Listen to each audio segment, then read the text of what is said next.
Hey everybody, this is Bernie with Dry Creek Homestead. Just wanted to put out a video, and I'm not out in the field today. I wanted to talk about homesteading and what it is and what it does for you. And I think a lot of people have misconceptions about homesteading. There's been a number of times when I've been asked, "Are you a prepper?" And my answer is no, but I guess kind of. Prepping and homesteading both have an element of self-sufficiency. And when America was first getting started, homesteading was the government would give you a plot of land to homestead, and if you could make it, then you got to keep that land. But if you died or whatever, then they gave the land to somebody else. Well, they don't do that anymore.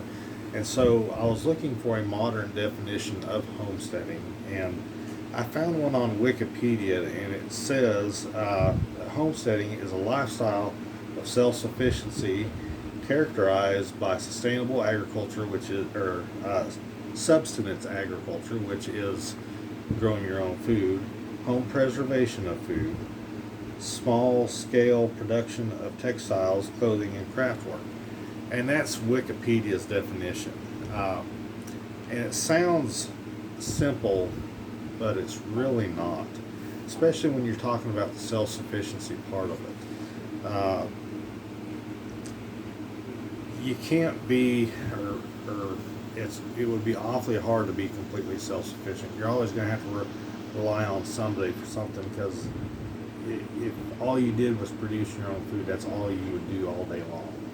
So, but you want to be as self-sufficient as possible, and homesteading helps you in that, because in homesteading, especially in the self-sufficiency part of homesteading, homesteading is, in general, you have to be a jack of all trades, master of none, is what they say. And so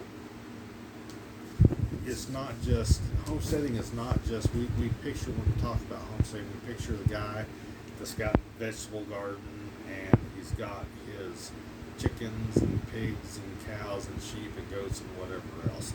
But that is really just kind of the tip of the iceberg.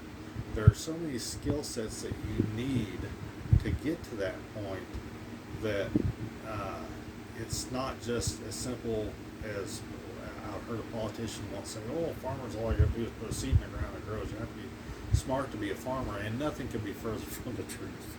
So homesteaders need to be plumbers, electricians, construction.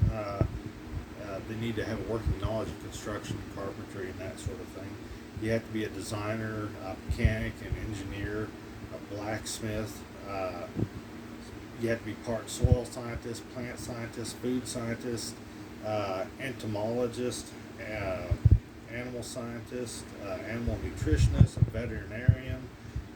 You have to know or have a working knowledge of chemistry, biology, physics, anatomy, business practices, managerial practices. You have to be a butcher, a supply clerk, and this is not even an inclusive list. This is just kind of what I jotted down.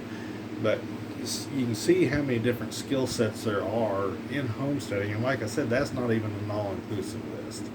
So there's a lot to homesteading, and if you're thinking about going out and getting that acre or two of land or whatever, if you're living in an apartment or a house right now, you can start right there. There are things that you can do. Even in an apartment, you have to be there are things you even have to do in an apartment. So you've got to go to the grocery store. Well, on a homestead, you don't want to spend any more money than you have to, because a lot of your money is taken up, especially nowadays, by animal feed, because the prices have gotten so high. So you don't want to go to the store. Plus, gas is high, if you're on a homestead. So if you're in an apartment, you got to go to the store. You make a list of everything that you need, and then you go to the store. Now, people say that having a list and going to the store and grocery shopping will save you money because you don't get what's not on the list, but that's not always true. Especially for me, if I go to the store, the kids love it when I go to the store, because I don't get just what my wife tells me. A lot of times I'll get dessert too. So You know, but if you have that list and you only have to go to the store once, and so you don't have to drive back because, oh, I forgot the milk, or oh, I forgot the bread, or whatever else.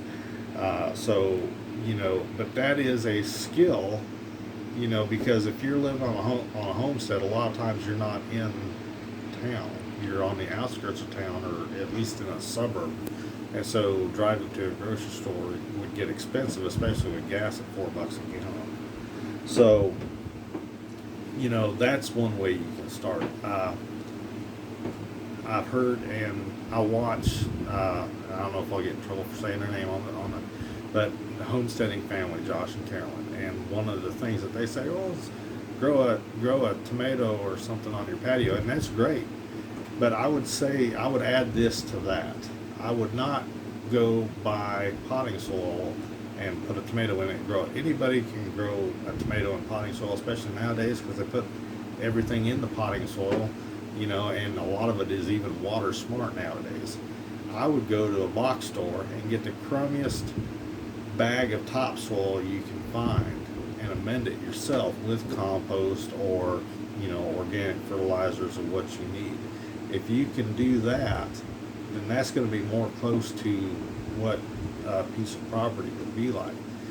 But those are skills, you know, and you will even learn some, even if you just get potting soil and grow a tomato on that. You know, you will still learn how that plant grows, you know, that way. But it's a little bit better, I think, if you just got the crummiest bag of topsoil you could find and amend it yourself, because then you'll know it'll be a little bit closer to what you'll end up with when you actually get a piece of property or a backyard, if you're able to rent a house to be able to grow that.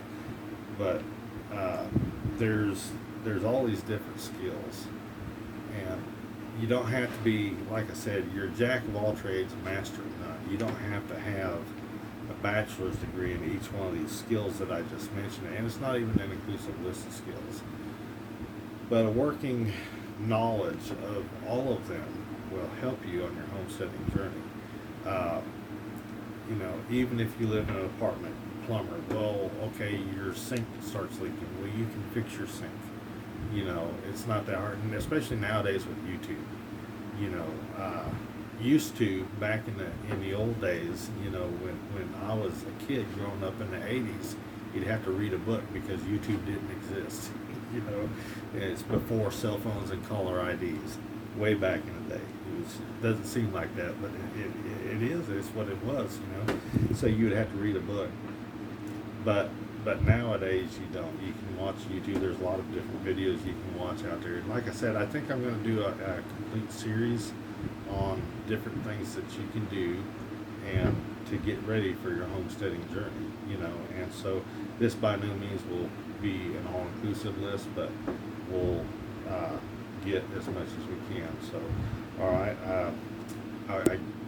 I guess I got that's probably it for right now. But we thank you for watching. Please like and subscribe, and we'll see you in the next video.